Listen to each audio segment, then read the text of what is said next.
The turkey was getting cold, but nobody at the table seemed to care. My family's Thanksgiving dinner had turned into what felt like a public execution. Mine. "I can't believe you had the nerve to show up here," my brother Marcus said, cutting his turkey with unnecessary force. "After what you did to Mom's business." I sat quietly, picking at my mashed potatoes. I'd driven 4 hours to be here, hoping that maybe this year would be different. Maybe this year my family would actually want me around. "She destroyed everything I worked for," Mom continued, her voice rising with each word. 25 years building that consulting firm, and she sabotaged it all because she was jealous. My sister Jessica nodded along, her perfectly manicured nails tapping against her wine glass. "It's true, Sarah. You always resented Mom's success. You couldn't handle that she built something impressive while you were stuck in your little government job." I looked around the dining room table. Dad sat at the head, saying nothing but nodding along with Mom's narrative. My brother-in-law David was filming parts of the conversation on his phone, probably for social media. Even my teenage nephew Tyler was smirking at me from across the table.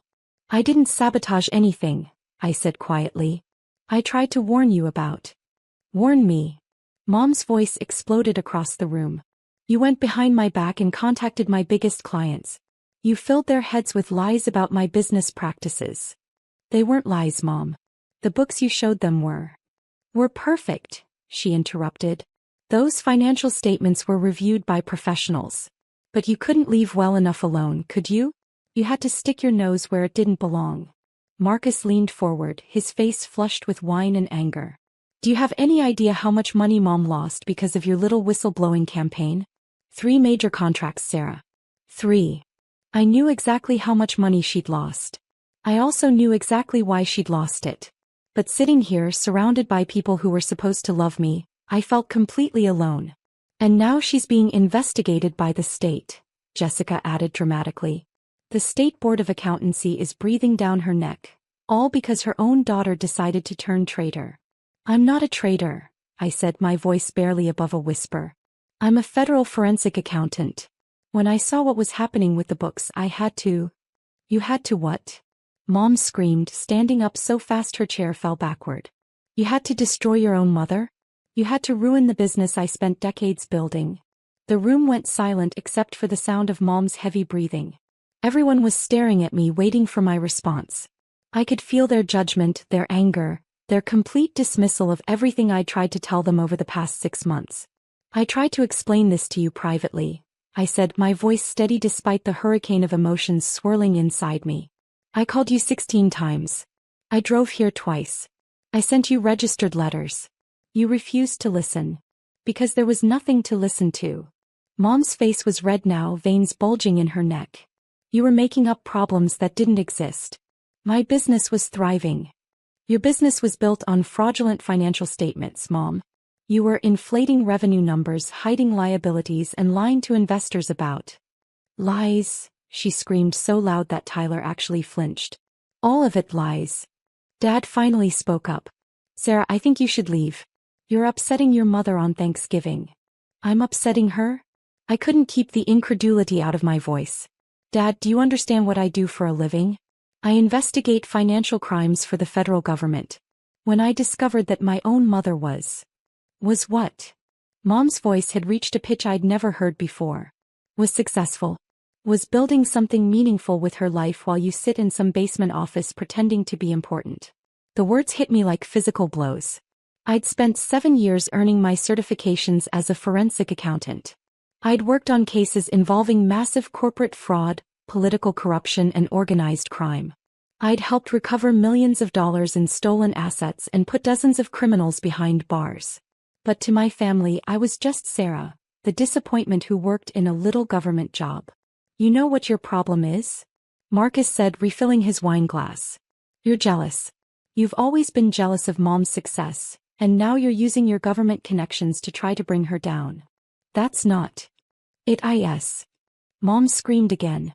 "You ruined my life. You ruined everything. I wish you were never born." The words hung in the air like a toxic cloud. Everyone at the table stared at me, waiting to see how I'd react to Mom's ultimate rejection. I stood up slowly, folding my napkin and placing it beside my barely touched plate. "Okay," I said quietly. I think I should go. Good, Jessica said. Don't let the door hit you on the way out. I walked toward the front door, grabbing my coat from the closet. Behind me, I could hear them already moving on, talking about dessert and Black Friday shopping plans. It was like I'd never even been there. As I reached for the door handle, I heard Mom call out one last time, "And don't bother coming back. You're not welcome here anymore." I paused with my hand on the door. For just a moment I considered turning around and telling them the truth. The whole truth about what I'd discovered in Mom's files. About the federal investigation that had been quietly building for months. About the wiretaps and the financial analysis and the mountain of evidence that would soon come crashing down on this family. Instead I just said, "I love you all. I hope someday you'll understand." And then I opened the door. 3 FBI agents were standing on the front porch, badges visible, handcuffs ready. "Sarah Martinez?" the lead agent said. "We're Agent Thompson, Agent Davis, and Agent Chin. We're here about the Hoffman Financial Consulting case." Behind me, I heard the sound of chairs scraping against the floor as everyone in the dining room rushed to see what was happening. "Ma'am," Agent Thompson said, looking past me into the house, "we're looking for Patricia Martinez. We have a warrant for her arrest in connection with securities fraud, tax evasion, and money laundering." The color drained from Mom's face as she appeared in the doorway behind me. What is this about?" Agent Davis stepped forward with the handcuffs. "Patricia Martinez, you're under arrest. You have the right to remain silent." "Sarah," Mom whispered, looking at me with wide, terrified eyes. "Sarah, what did you do?" I stepped aside to let the agents do their job. "I did what I had to do, Mom. I tried to warn you. 16 phone calls, remember." As Agent Davis read Mom her rights, the rest of my family stood frozen in the hallway. Marcus was filming everything on his phone, but his hands were shaking. Jessica was crying. Dad looked like he'd aged 10 years in 10 seconds. "The federal investigation has been ongoing for 8 months, Agent Thompson explained to the family. "We have extensive documentation of fraudulent financial statements, inflated revenue reports, and deliberate misrepresentation to investors." "But I tried to help her fix it," I said quietly, more to myself than to anyone else. "I tried to show her how to come clean before it was too late." Agent Chin nodded. "Ms. Martinez has been cooperating with our investigation. Her forensic analysis helped us understand the full scope of the fraud." "You turned in your own mother?" Marcus said, his voice hollow. I looked at him, then at Jessica, then at Dad. "I tried to save her. When I first discovered the irregularities in her books, I offered to help her make corrections and file amended reports. I explained that there were ways to fix this before the SEC got involved." "The SEC?" Dad's voice was barely a whisper. "Securities and Exchange Commission," Agent Thompson explained. "They've been tracking suspicious activity in Mrs. Martinez's consulting firm for over a year." As they led Mom out to the patrol car, she kept looking back at me. "Sarah, please. You're my daughter. How could you do this to me?" I followed them outside, my family trailing behind me like shell-shocked survivors. "Mom, I gave you every opportunity to fix this. You chose to ignore me. You chose to keep defrauding your clients." "I wasn't defrauding anyone," she protested as Agent Davis helped her into the car. "I was helping them see the potential in their investments. By falsifying financial statements and hiding $2.3 million in liabilities?" I shook my head. "Mom, you stole money from pension funds. From retirement accounts. From families who trusted you with their life savings." The reality of the situation was finally starting to hit my family. Jessica was sobbing now, and Marcus had stopped filming. Dad just stood there staring at the FBI car like he couldn't process what was happening. "Ma'am," Agent Thompson said to me, "we'll need you to come in tomorrow to review the final evidence package." I nodded. "Of course. I'll be there at 9 a.m. As the FBI car pulled away with Mom in the back seat, my family turned to look at me with a mixture of horror and disbelief. "How long have you known?" Dad asked. "I discovered the first irregularities in March," I said. "I've been trying to get Mom to listen to me ever since." "And you've been working with the FBI this whole time?" Jessica's voice was accusatory. "I've been working with them since September, after Mom refused to respond to my warnings and continued to file fraudulent reports with her clients." Marcus stepped closer, his face red with anger. "You destroyed our family." "No," I said firmly. Mom destroyed this family when she chose to commit federal crimes rather than listen to her daughter who was trying to help her. The truth was more complicated than they knew. When I'd first discovered the problems with Mom's business, I'd spent 3 weeks creating a comprehensive plan to help her fix everything legally. I'd researched precedents, consulted with colleagues, and even found pro bono legal resources that could have helped her navigate the correction process. But every time I tried to explain the situation, she'd cut me off. Every time I tried to show her the evidence, she'd accused me of jealousy or sabotage. Every time I tried to help her understand the legal consequences of what she was doing, she told me I didn't know what I was talking about. Finally, in August, I'd watched her present completely falsified financial statements to a group of elderly investors who were putting their retirement savings into her fund. That's when I knew I couldn't protect her anymore. The people she defrauded, I said to my family, their grandparents, Dad. They're teachers and firefighters and nurses who trusted her with money they spent decades saving. So you turned her in to the FBI? Jessica was still crying. I reported suspected financial crimes, which is what I'm legally required to do as a federal employee and as a certified forensic accountant. I also tried for 6 months to get her to voluntarily correct the problems. Dad sat down heavily on the porch steps. How much trouble is she in? Agent Chin, who had stayed behind to answer questions, pulled out his notebook. Securities fraud carries a maximum sentence of 20 years. Tax evasion 5 years per count, and we have evidence of 7 counts. Money laundering 20 years. The numbers hit my family like physical blows. But, Agent Chin continued, cooperation and restitution can significantly reduce sentencing. If Mrs. Martinez is willing to work with us to recover the stolen funds and testify against her co-conspirators, we might be able to work out a plea agreement. Co-conspirators. Marcus's voice cracked. I looked at my brother with genuine sadness. Marcus, did you really think Mom was running a $50 million consulting firm by herself? Did you think she was managing all those investment accounts without help? The realization dawned on his face slowly. David, he whispered. David, my brother-in-law, had been suspiciously quiet since the FBI arrived. Now he was nowhere to be seen. He's her business partner, I explained. He's been helping her create the fraudulent reports and manage the offshore accounts where they've been hiding the stolen money. Jessica started sobbing harder. My husband is going to prison? That depends, Agent Chin said, on whether he decides to cooperate or whether he tries to run. We have teams positioning at all the airports right now. As if on cue, Agent Chen's radio crackled to life. We have him, a voice reported. David Williams attempting to board a flight to the Cayman Islands.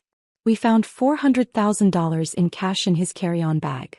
Jessica collapsed into Dad's arms, her world completely shattered. I stood there watching my family fall apart, feeling simultaneously vindicated and heartbroken. This wasn't how I'd wanted things to end. But it was how they had to end.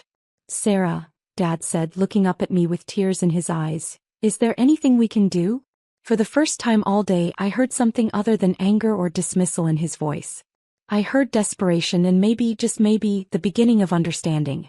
The stolen money has to be returned, I said. All of it.